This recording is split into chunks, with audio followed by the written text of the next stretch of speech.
Hi, my name is Derek. I grew up hunting and fishing in Colorado with my dad and brothers. There are so many memories that have been locked away.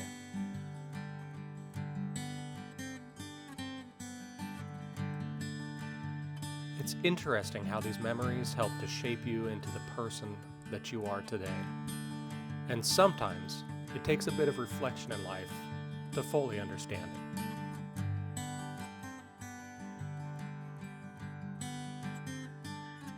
This story is about a long-awaited moose hunt for my dad, and possibly one last family adventure with the whole crew. For us, it all started with a call. So, what's the big news?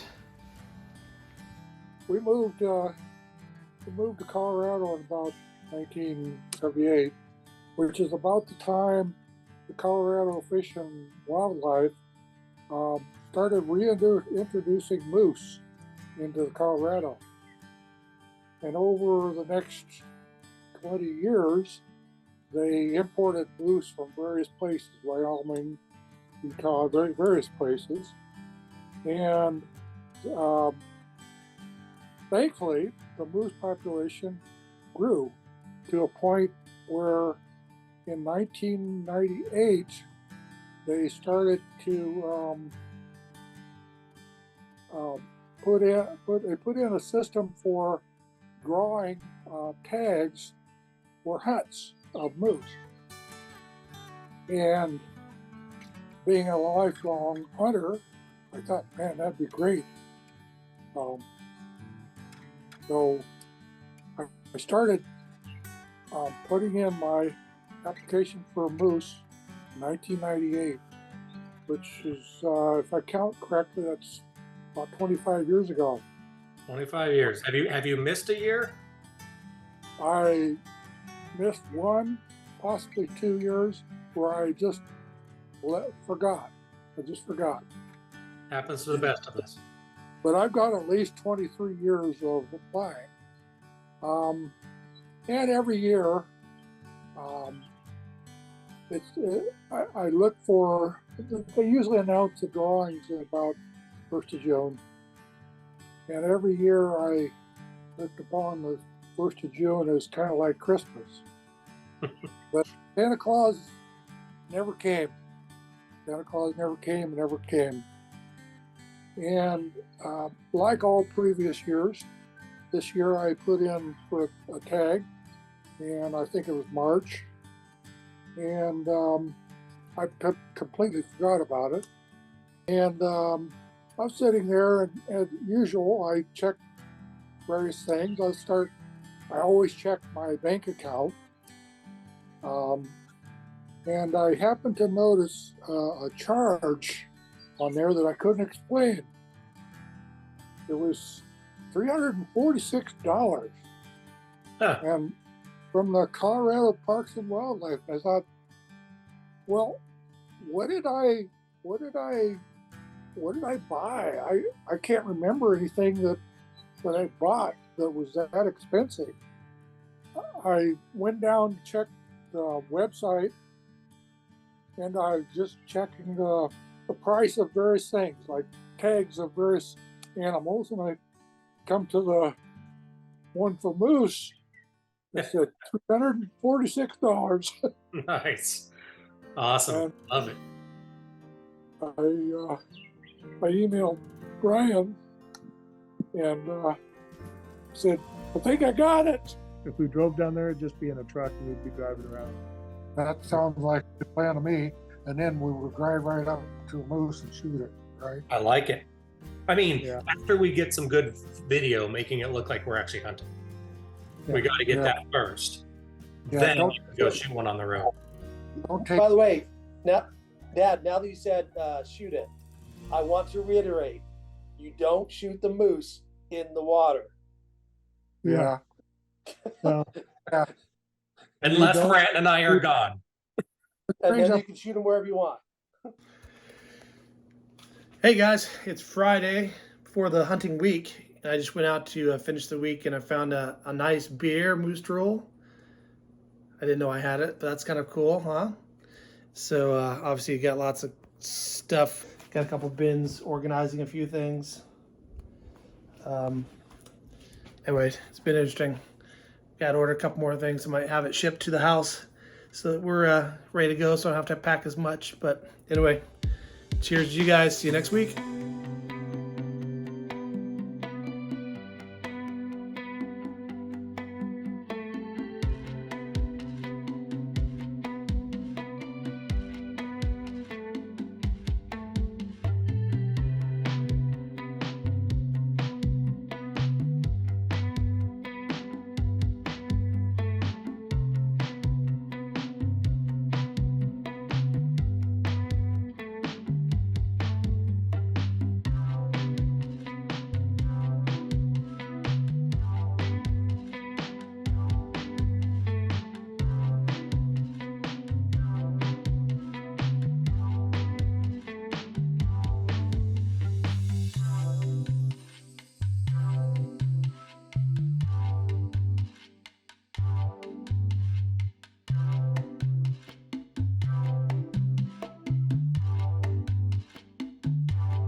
Packing day Thursday.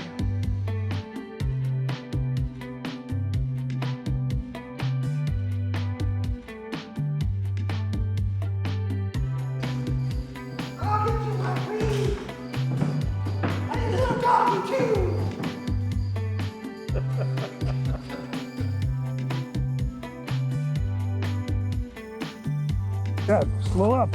What? Quit going so damn fast. Okay, see? There's the moose. Okay, now slow.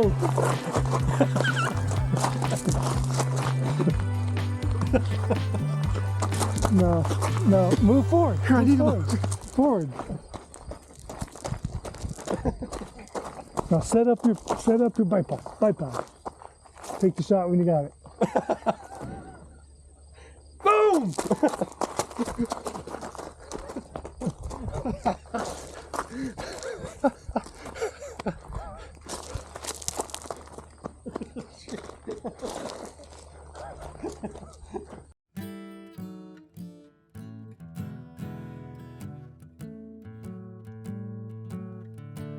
We had a couple days before we head out, a chance to anticipate what's to come and kind of reflect on some of our previous hunts.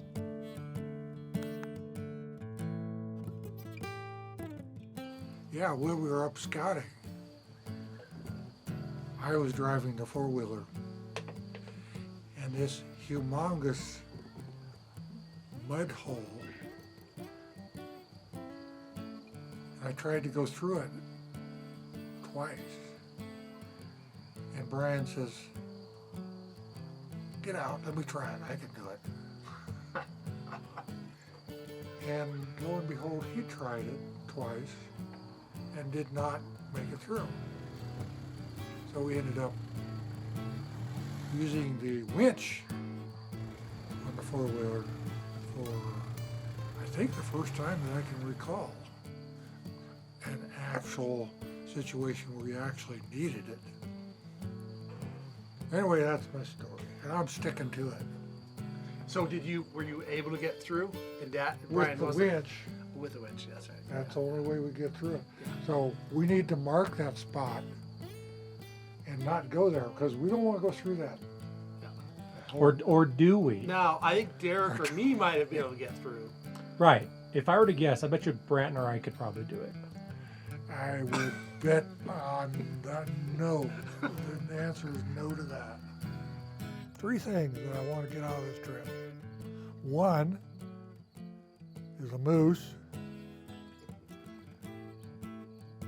but not necessarily less, is hunting with my 3 sons and the experience that we have camping and hunting together, because this could be one of the last times that we all get together and hunt as a group. I'm getting older now and recognize that.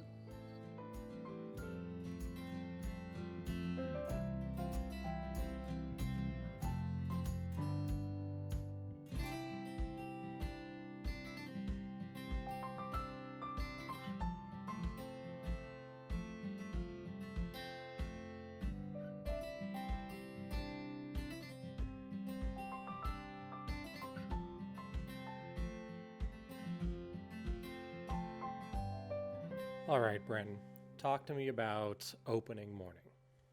We got up around, 3:40ish or so. I think it was even before 4 a.m. because we obviously wanted to make sure we got to the spot in time. We got up. It's like, okay, it's a little chilly that morning. We didn't have the fireplace in, pretty chilly. I got down to like 27 degrees. So everybody's like trying to get out of bed, doing our thing. Once we got down there, about 45-minute drive, you actually have to hike up this pretty steep hill, which has an overlook perch, but you can see the entire valley. Behind us is this huge lake. You got these mountain ranges, and then ahead of us, heading up a barren hill, basically, up to the very edge. And then there's a little crow's nest that somebody built some rocks out of it, and could see it. So that morning, actually, I think Derek first saw there's that young bull, which most people thought was too young to shoot. Would have been an approachable position where we could have probably got on him possibly. Wind was not great for that stock, but we actually were able to determine he's probably too small. I think it's always this hope that you can get this big bull or this big trophy, or at least a bigger bull that might look better on the wall, right? Part of me, it was like, why not shoot this bull? So the next morning or so, I was sitting there like, hey, let's revisit this. If we see the bull and Dad can approach it, let's do it.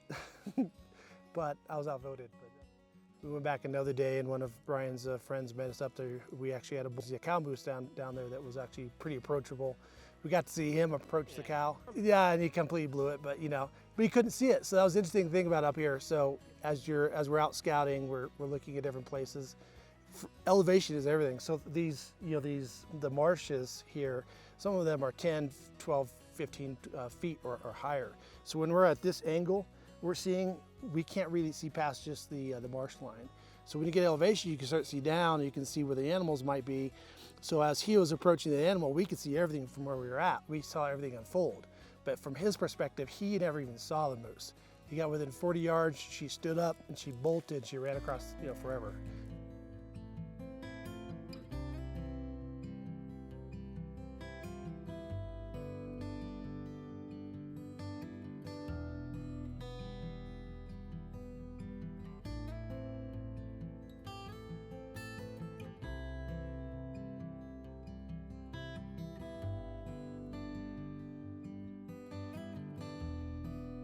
One of the most enjoyable things I've gotten out of this trip so far is probably the outdoor experience, the camping.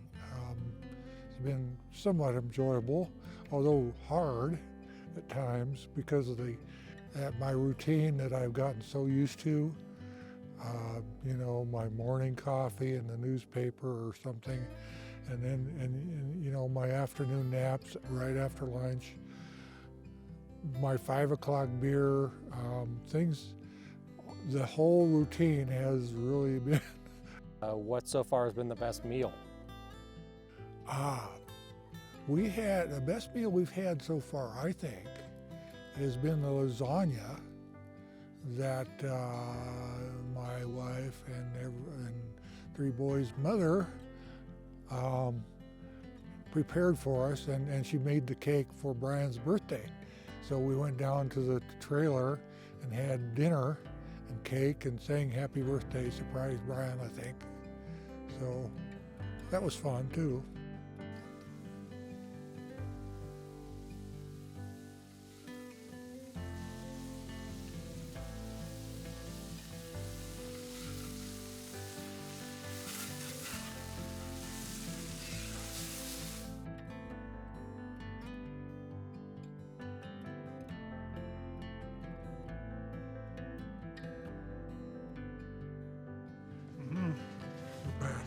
So far. Latte.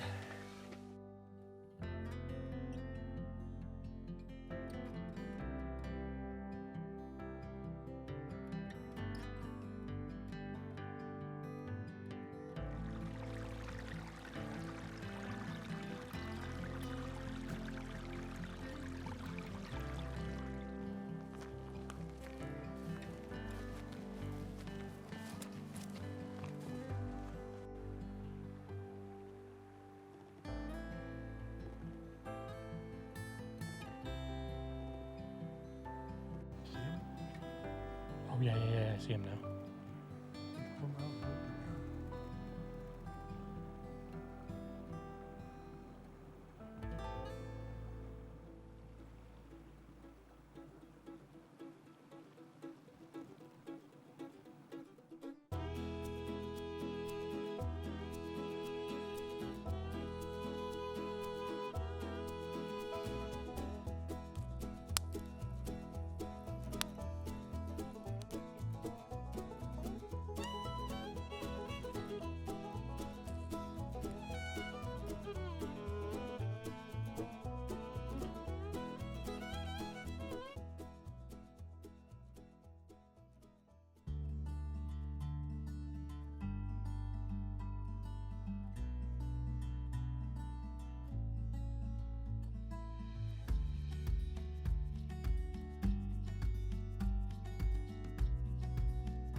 I'm getting tens and tens of views. Branton, he's a different character, comes from a different place. No, that's a better shot. Hi, my name is the Puppet Hand. Yeah, he tends to be joking at times. He's always a gadget man. He loves his gadget. He brought all kinds of gadgets with him. When your life depends upon it. So these are actually gaiters. Now everyone knows what gaiters are. You can wear them with snow and water, but I got ones that were theoretically more waterproof, made of a canvas. So that if you had to cross like marshy areas that was really deep a lot, I put them around my waist and then tied, which feels pretty good. It's a stretch, right? Feels pretty good on your knee and below. Tied the cord around the very bottom of the face like a suit. So I haven't used the ones that get wet, but I don't know if they would work if I was stood in the water for a while. But By fancy Leatherman. So it's basically Leatherman's everything tool. yeah, I mean, everything's leather, most tool. That's awesome when I go on camp, especially setting up things. I used to run in the military or something like it. So I was convenient to have. That's where you write the tools on us. Of course, cut it. I think there might be something on the video. It's actually been 2 knives. I feel very safe with these knives because they're both sharp and huge. We're actually using it, thanks. Did you literally just cut yourself? God, I got that on camera and everything. Oh, the That's Cutco exciting. Club continues. Ah, Wow, nice. Drives me crazy a little bit, but he's his own person, as I've said, and love him to death.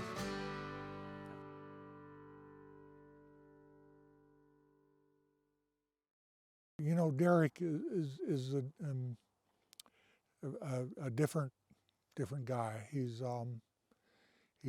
very understanding of what I want to get accomplished.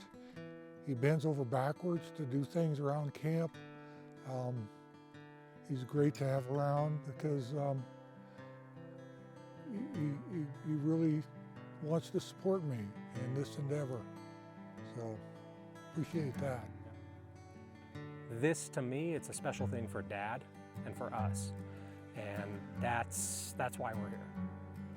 You know, it's when we got the call that Dad got the moose tag. I mean, it was kind of like in my head, I'm just instantly put it together that, well, Brenton and Brian and I we're all gonna be there. We're gonna go do this. We're gonna film this thing. We're gonna capture this because it's a truly a once in a lifetime opportunity. Reminiscent of older trips. You know, we always have a great time. We might bicker a little bit here and there every time, but then we laugh a lot too, and that's the part that, you know, that really makes it an unbelievably memorable trip.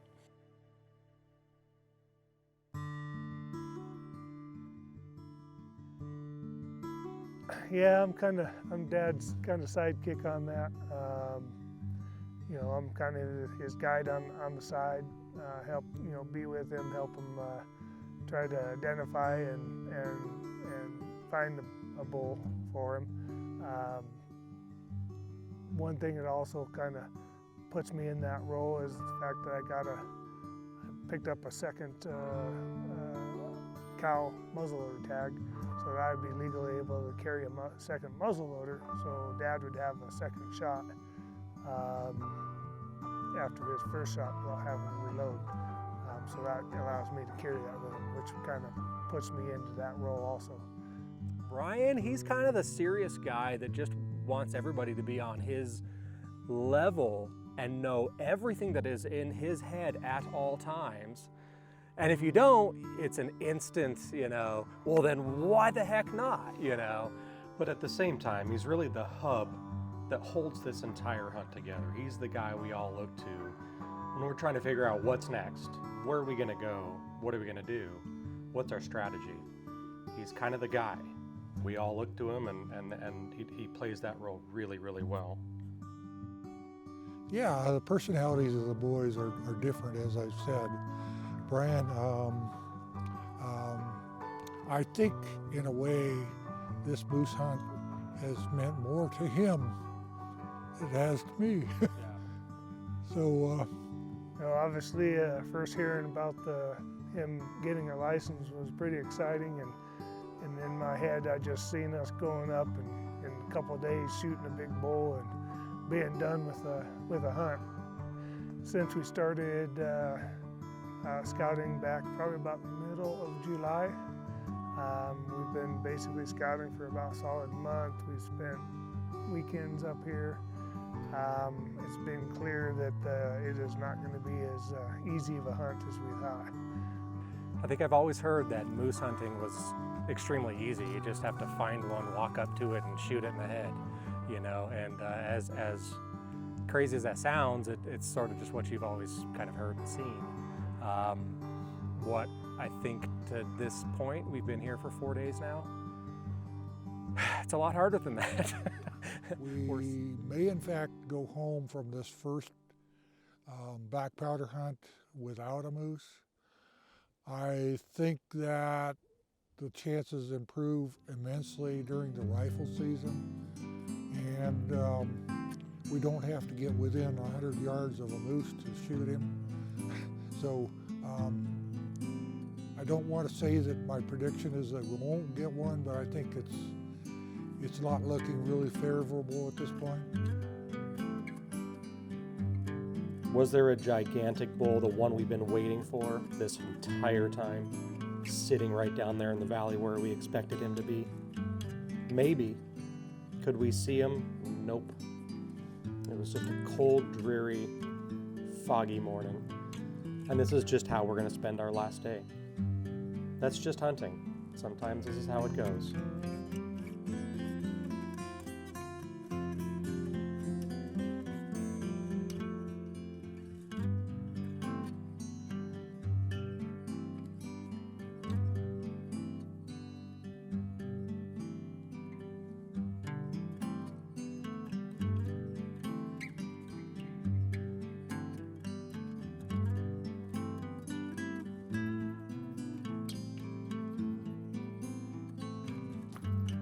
All right, here goes, moment of truth.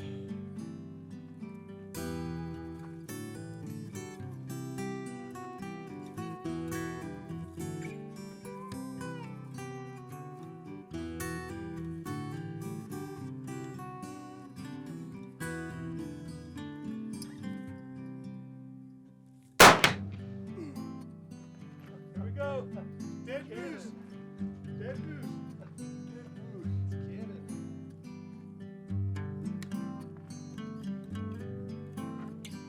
How does it feel to get your first almost moose? First what? Almost moose. Almost moose? Yeah, except it's going to be not as tasty. It's true.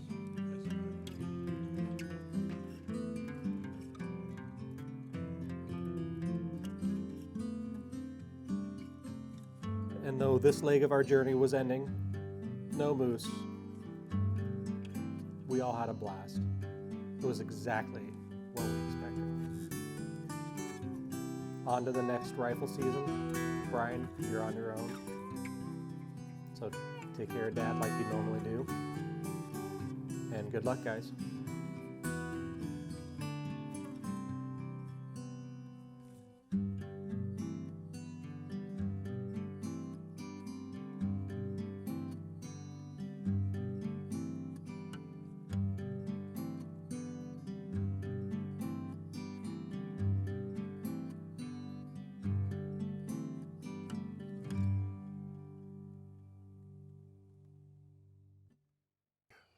I'm not going to give up till last day of hunting. I don't want to give up on it. If you look at the statistics, it's nearly if not 100% success rate, and I don't want to skew those success rate numbers. And now down 2 cameramen. We had no choice but to hook a camera on Brian and let him see what he could get.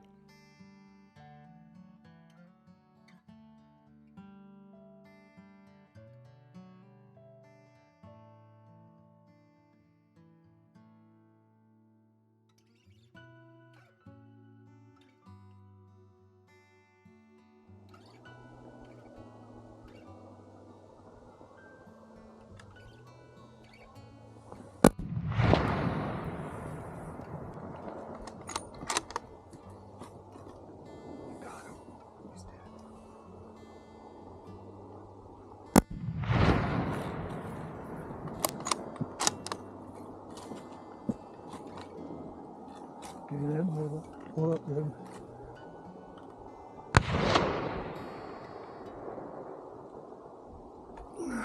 Shit.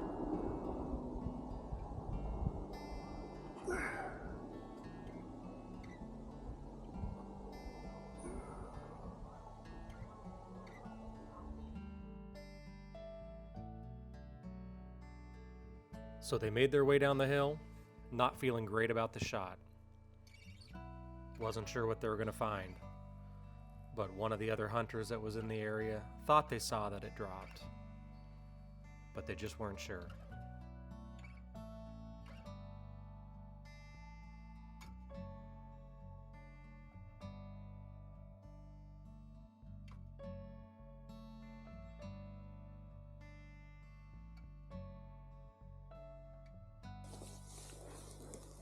Through the middle. Huh? Because I just went down through the middle too. I didn't see anything. The shot, I mean, it looked a little high, but he looked like he dropped. And I took my eyes off of him right away to Yeah. go back to the cow. But I mean, I saw it. He definitely was right in here. Yeah. I got hair right here. Oh yeah, hair here too. What do you got? Hair. Hair. Hair everywhere. Yeah. Here too. It came exited this way. I don't see any blood. Where I saw the main shot hit looked like That. it was high like that, so I don't see any blood. This hair was sitting right here. Not a speck of blood, but we got hair right over here. Quite a bit of it. I think you hit high. Yeah, that's what I'm thinking. Certainly not what any hunter wants to have happen, but sometimes it does. The next morning, in the same location, they spot another bull making its way towards them through the valley.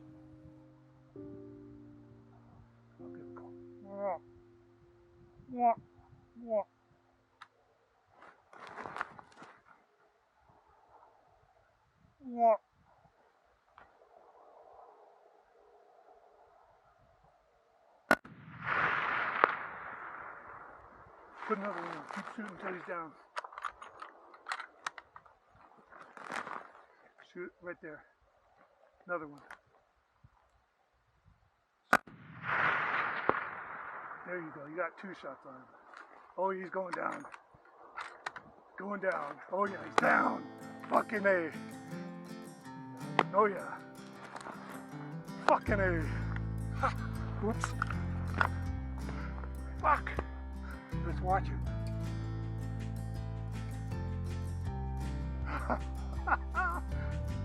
Did you turn the camera on, I hope? Yep.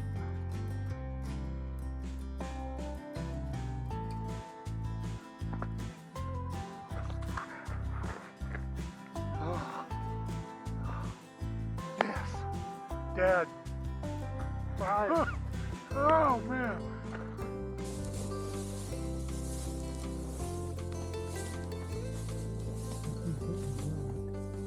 I see horn.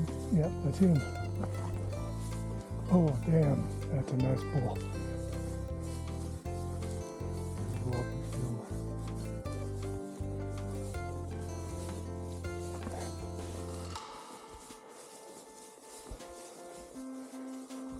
Make sure he's dead, Dad.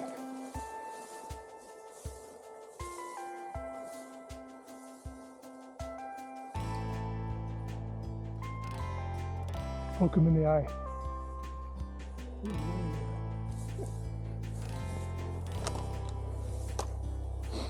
Now what? Yeah.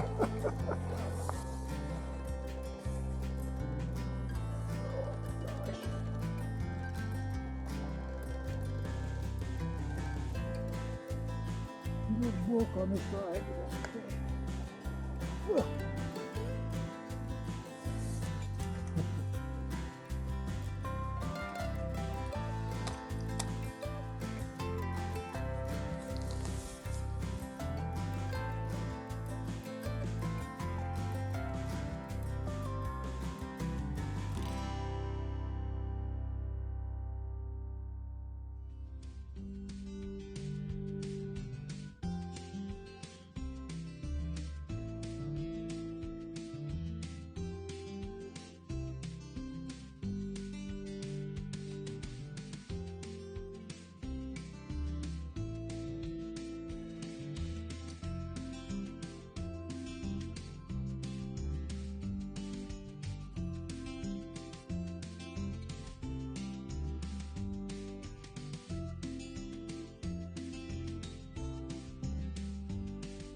go there.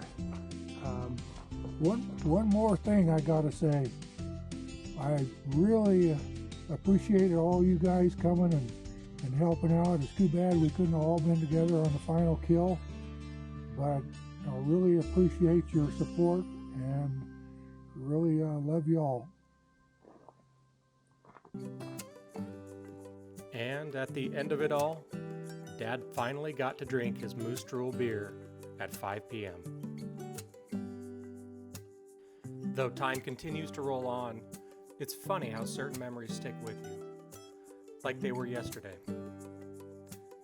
This one, it was special for all of us, and it's sure to last a long, long time.